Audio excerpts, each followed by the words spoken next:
Let's take a look at using rewards in talent management. Decisions about total rewards are never more important than when a company is embarking in a new strategic direction. At many organizations, reward policies are cumbersome and not recognized as critical elements of a new business strategy. Total rewards represent a significant investment for most organizations. Together, these elements comprise the construct of total rewards, framing what employers offer employees in exchange for their contributions to work. Like any significant investment, total rewards must align with the organization's strategic objectives. This means when strategy changes, it's likely that some degree of change will be appropriate in rewards. Organizations that look to their employees to drive transformation through higher levels of individual and collective achievement are increasingly dissatisfied by rewarding them through traditional salary increases and variable pay programs. A promising alternative to these organizations is achievement based compensation.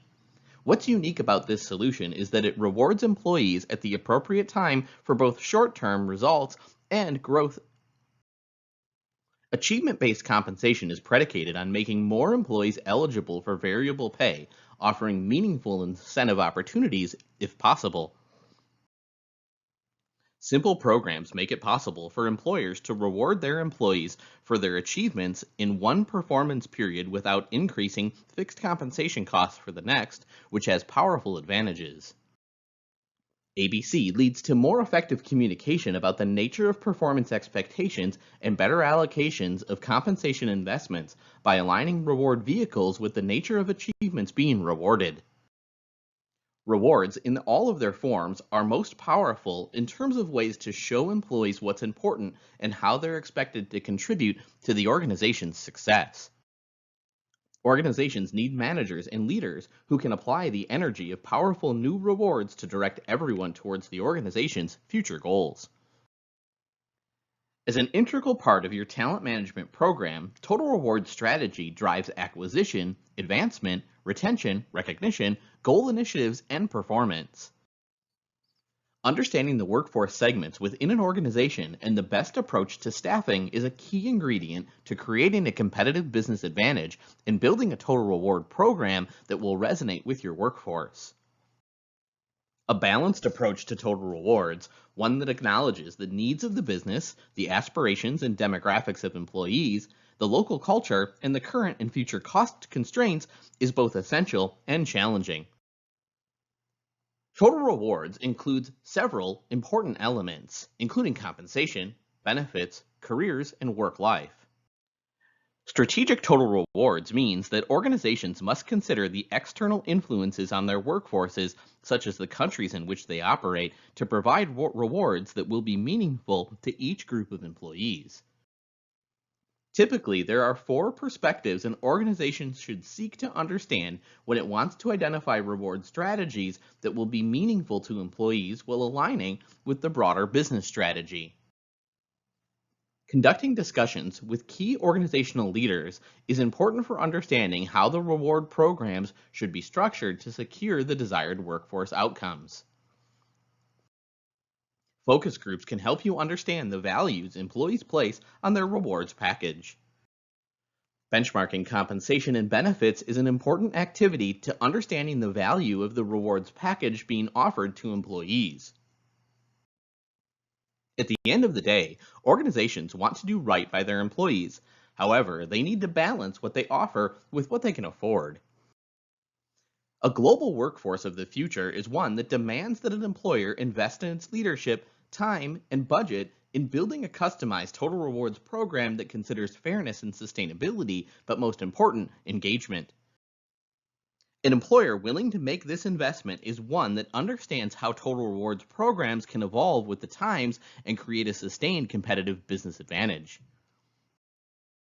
Although it's not always important to know how much you should pay, it's actually more important to know how you should pay. Every organization must craft a reward strategy that reflects its own mission and character. This strategy offers the greatest value and competitive advantages needed to be successful in the marketplace.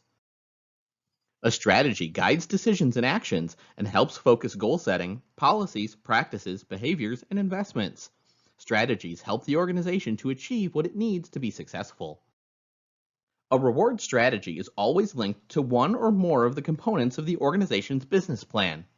These components include market, environment, and regulatory and other factors that have an impact or will on the organization.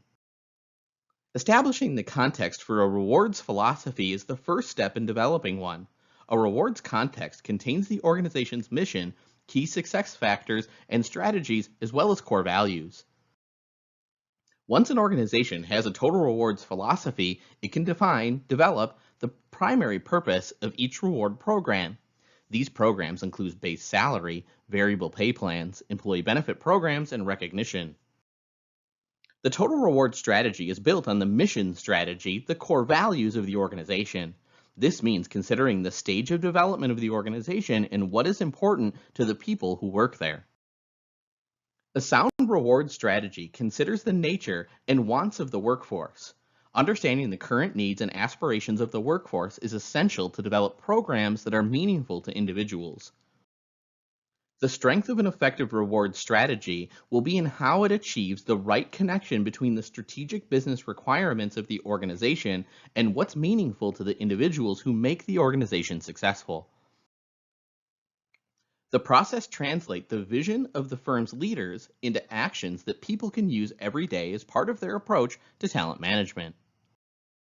Rewarding talent in organizations takes many different practices. HR analytics purport to answer the question of how HR establishes credibility. By gathering data, it's possible to learn from previous experience, and proponents say HR can use analytics to predict the future. Tracking the trends over weeks, months, and years will show how your organization works and pinpoint where HR can improve your organization's success. Analytics are the interpretation of data to generate insight. Use your tools to look for trends in your data and ask questions to understand the drivers of those trends and how they impact the business. Analytics should always be linked to the business objectives. Start by identifying a specific current business problem and see how you can provide insight from HR's perspective. Remember to put a dollar value on it. You should look at the financial impact where possible, such as cost of turnover, hiring costs, how this impacts the bottom line, and why management should care. Open communication of analytics is what will help them thrive. Your long-term goal should be to create a culture of collaboration and interpretation of data between HR and the business. The business world can learn a great deal about employing novel ways to win the battle for talent acquisition and retention by looking at the world of sport and other highly competitive environments. Transparency is a mega trend that has emerged over the last 5 years and will continue to rise because of a combination of the will of legislators and the use of the internet for knowledge sharing. It will increasingly require a more strategic, long-term planning approach to demonstrate change in order to make a difference. A well-thought-out compensation philosophy is an integral part of any company's talent management program. In the ever-changing landscape of total rewards, organizations are challenged to build competitive and sustainable pay programs that help recruit and motivate key talent while supporting strategic objectives. Deviation from a compelling and market-competitive compensation philosophy may negatively affect a company's ability to attract, retain, motivate, and develop key talent. In order to maintain and improve executive retention, it is imperative that organizations understand how their compensation philosophy stacks up or matches both specific industry competitors and the industry in general. Due in part to a desire to strengthen the link between pay and performance, many organizations are shifting their emphasis in executive incentive programs from stock option to performance shares. If superior levels of corporate goals are planned, it's necessary to position and target compensation levels accordingly. As with other parts of the compensation philosophy, the pay positioning strategy is set at the beginning of the year. Equipped with the right information, compensation decision makers can create a compensation philosophy that will stimulate a more engaged workforce and lead to higher performing organizations. To compete in today's market for top talent, organizations must be willing to conform their overall compensation philosophy to specific industry standards and should be mindful of general industry goals as well. They must also remember that an effective compensation philosophy can be a key recruitment and retention tool and should always be leveraged to motivate and develop employees towards business objectives. Alignment with the business plan is interrelated with pay positioning strategy that can result in a wide variety of payouts.